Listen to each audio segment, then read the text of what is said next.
श्री स्वामी समर्थ.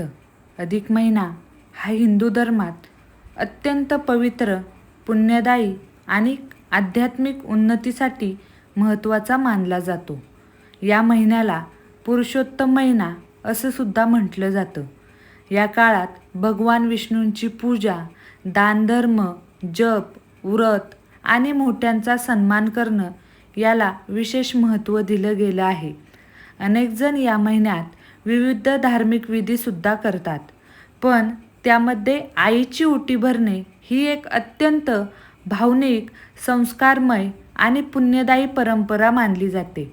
आजच्या या व्हिडिओमध्ये आपण जाणून घेणार आहोत अधिक महिन्यात आईची ओटी का भरावी, त्यामागील धार्मिक महत्त्व काय आहे, ओटी कशी भरावी, कोणत्या वस्तू ठेवाव्यात, कोणत्या चुका टाळाव्यात आणि यामुळे कोणते शुभ फळ मिळणार आहे याची संपूर्ण माहिती आजच्या व्हिडिओमध्ये आपण पाहणार आहोत. त्यासाठी हा व्हिडिओ शेवटपर्यंत नक्की पहा. चॅनलवर नवीन असताल तर चॅनलला सबस्क्राईब नक्की करा. आई ही प्रत्येकाच्या जीवनातील पहिली गुरु असते. आपल्या जन्मापासून ते आयुष्यभर ती मुलांसाठी त्याग करत असते. आपल्या सुखासाठी स्वतःच्या इच्छा बाजूला ठेवणारी व्यक्ती म्हणजे आपली आई. हिंदू धर्मात आईला देवापेक्षा मोठं स्थान दिलं गेलं आहे. मातृदेवो भव असे आपल्या शास्त्रात सांगितलं आहे. म्हणजेच आईला देवासमान मानावं. म्हणूनच अधिक महिन्यासारखा पवित्र काळात आईचा सन्मान करून तिची ओटी भरल्याने विशेष पुण्य प्राप्त होत असतं. अधिक महिन्यात केलेले प्रत्येक चांगले कार्य अनेक पटीने फळ देतं असं मानलं गेलं आहे. या महिन्यात दानधर्म आणि स्त्रीचा सन्मान याला विशेष महत्त्व आहे. आईची ओटी भरणं म्हणजे केवळ वस्तू देणं नाही, तर तिच्याप्रती असलेला आदर, प्रेम आणि कृतज्ञता व्यक्त करणं आहे.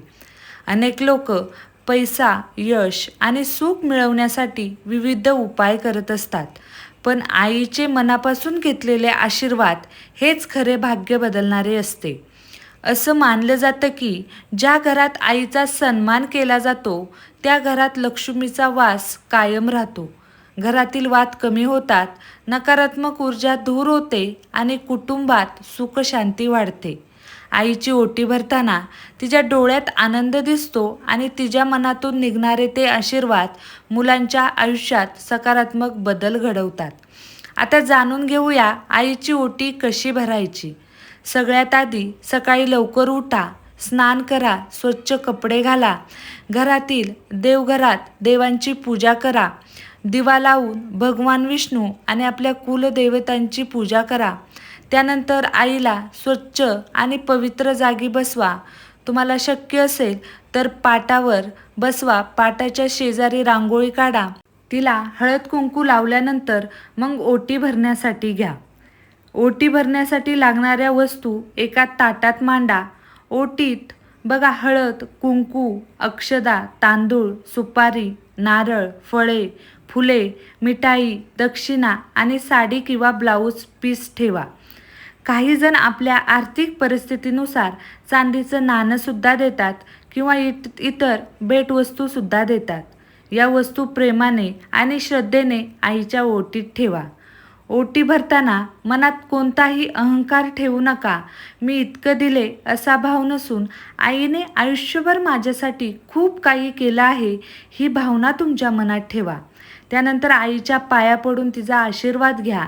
आई मनापासून आशीर्वाद देते तेव्हा त्या शब्दांमध्ये अपार शक्ती असते.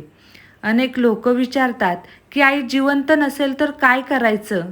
अशा वेळी आईच्या फोटोसमोर एक दिवा लावा, तिची आठवण काढा, तिच्यासाठी प्रार्थना करा आणि एखाद्या गरजू किंवा वृद्ध स्त्रीला ती ओटी द्या. यामुळे तुम्हाला पुण्य मिळेल, कारण दान आणि सेवाभाव हा अधिक महिन्याचा मुख्य संदेश आहे.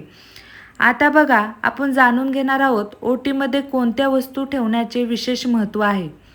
हळद आणि कुंकू हे सौभाग्याचं प्रतीक मानलं जातं, त्यामुळे घरात मंगल वातावरण राहतं.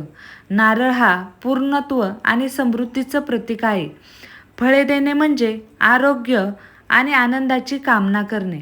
साडी किंवा वस्त्र देणं म्हणजे आईचा सन्मान आणि आदर व्यक्त करणे. दक्षिणा देणं म्हणजे दान धर्माचं पुण्य प्राप्त करणं. अधिक महिन्यात आईची ओटी भरताना काही चुकासुद्धा टाळायच्या असतात. राग, वाद किंवा दिखावा करून हा विधी करू नका. आईचा अपमान करून फक्त परंपरा म्हणून ओटी भरली तर त्याचं फळ मिळणार नाही. हा विधी प्रेम, श्रद्धा आणि नम्रतेने करा.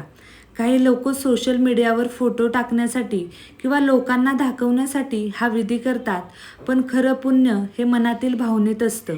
त्यामुळे दिखावा न करता शांतपणे आणि भक्तिभावाने हा विधी करा. असं मानलं जातं की घरातील आर्थिक अडचणी कमी होतात, नात्यांमध्ये प्रेम वाढतं, आईचं आरोग्य चांगलं राहतं आणि मुलांना यश प्राप्त होतं. काही लोकांचा असा अनुभव आहे की आईचा आशीर्वाद घेतल्यानंतर त्यांच्या आयुष्यात अडथळे दूर झाले आहेत. आपल्या संस्कृतीत आईला अन्नपूर्णा, लक्ष्मी आणि देवीचं रूप मानलं जातं. म्हणूनच तिचा सन्मान करणं म्हणजेच देवांची सेवा करण्यासारखंच आहे. अधिक महिन्यात जर आपण आईला आनंद दिला, तिच्या चेहऱ्यावर हास्य आणलं, तर यापेक्षा मोठं पुण्य दुसरं कोणतंच नसेल. आजच्या धावपळीच्या जीवनात अनेक वेळा आपण आईला वेळ देऊ शकत नाही. काही जण कामामुळे दूर राहतात, पण अधिक महिना हा आईप्रती प्रेम आणि कृतज्ञता व्यक्त करण्यासाठी सुंदर संधी आहे. एक छोटीशी ओटी, प्रेमाचे 2 शब्द आणि मनापासून घेतलेले आशीर्वाद हे आयुष्यभर साथ देतात. आईचे स्थान या जगात कोणीच घेऊ शकत नाही. देव प्रत्येक ठिकाणी पोचू शकत नाही, म्हणून त्याने आई निर्माण केली आहे असं म्हटलं जातं. त्यामुळे अधिक महिन्यात आईची ओटी भरून तिचे आशीर्वाद नक्की घ्या, कारण आई आनंदी असेल तर घरात सुख, शांती आणि समृद्धी कायम राहते. जर तुम्हालाही ही माहिती आवडली असेल तर व्हिडिओला लाईक करा, शेअर करा आणि अशाच धार्मिक व उपयुक्त माहितीसाठी आपल्या चॅनेलला सबस्क्राईब करायला विसरू नका. श्री स्वामी समर्थ. जय जय स्वामी समर्थ.